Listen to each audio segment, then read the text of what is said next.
PC Gamer's Fraser Brown, who's been the one to review the full release of Grounded, hates spiders. And so naturally, he was a perfect fit to review Grounded.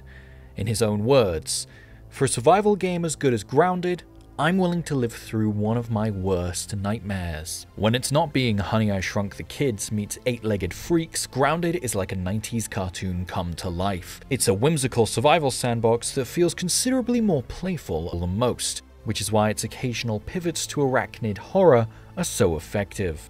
The world is so tantalizingly reactive, and it's a reactivity you're encouraged to exploit. Bugs can be tricked into fighting each other. Maybe you'll climb up somewhere you can't be reached, peppering your enemies with arrows. Or maybe you'll be even more cunning, drawing them towards a place where you know they'll get stuck. So while the critter AI seems troublingly effective at times, it's also easily baffled or broken. Rather than an issue that needs to be fixed, however, the ability to win fights through cheesy tactics just feels like another legitimate survival strategy. The garden can sometimes feel dangerous and unfathomable, surrounded by tall grass on all sides, but with all the bugs and rustling around you, it's easy to paint a picture of the environment orally, thanks to some great sound design.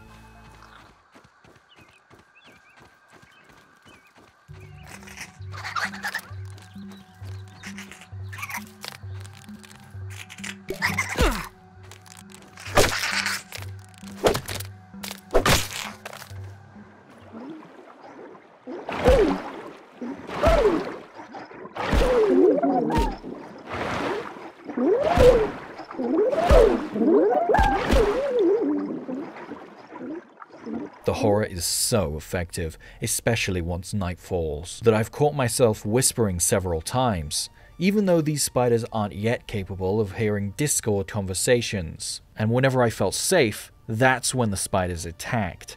I woke up one morning to find one of them just hanging out on my roof, a harrowing encounter that's got nothing on the time one of them smashed through my wall. Escape is the premise that drives Grounded forward. You need to unravel the mystery of your kidnapping to find a way to get big again. Exploring labs that were built by the scientists that made a monumental breakthrough that led to your unfortunate situation. These lab excursions can be pretty tricky, and even the easiest one sends you into a spider-infested hedge. There is some iffiness with being able to unlock things early, which makes leveling up feel underwhelming, but it never feels like it's harming the game's progression, as health, stamina upgrades, as well as the mutation system are well structured, but there's a little too much overlap between some of these progression systems at times. The game is great at reinforcing that you're small and using that for fun opportunities. For instance, you can forge a sword, but it's made from a mosquito proboscis, which you need to harvest by fighting the beast that could kill you in just a couple of jabs, and I'll take that over smelting ore any day.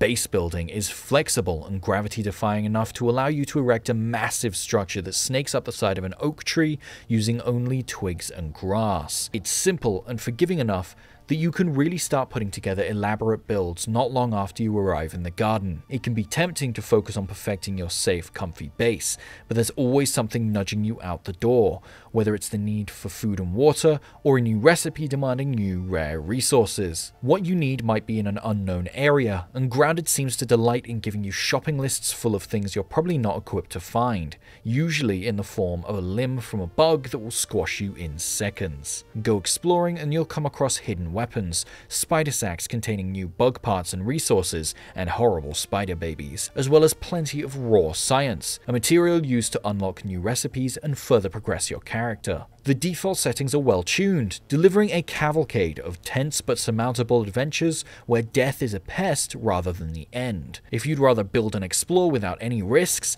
you can turn all the threats off, letting you bound around without being worried about starving or becoming spider food. Coupled with its myriad accessibility options, including an arachnophobia mode that turns spiders into amorphous blobs, this makes it a game with very few barriers and an abundance of tools. I thought I'd grown tired of survival systems and arduous corpse runs, but in Grounded I haven't been tempted to turn off any of the dangers even once. I'd miss trying to dodge bombardier beetle artillery strikes while I'm searching for food, or hunkering down under a tree root, praying that the prowler spider nearby doesn't notice me. I'm happy to put up with all sorts of obstacles, if they're thrilling enough. When I was small, I made my plain suburban garden the most exciting place on earth, and Obsidian has done just the same. I've been chased by whale-sized carp, ridden ladybugs like an insect-hunting knight, and massacred bees on top of forgotten action figures. Every new section of the garden is another alien world waiting to be explored, understood, and then conquered. It's the most fun I've had in any survival game, even if my fear of spiders has only grown more acute.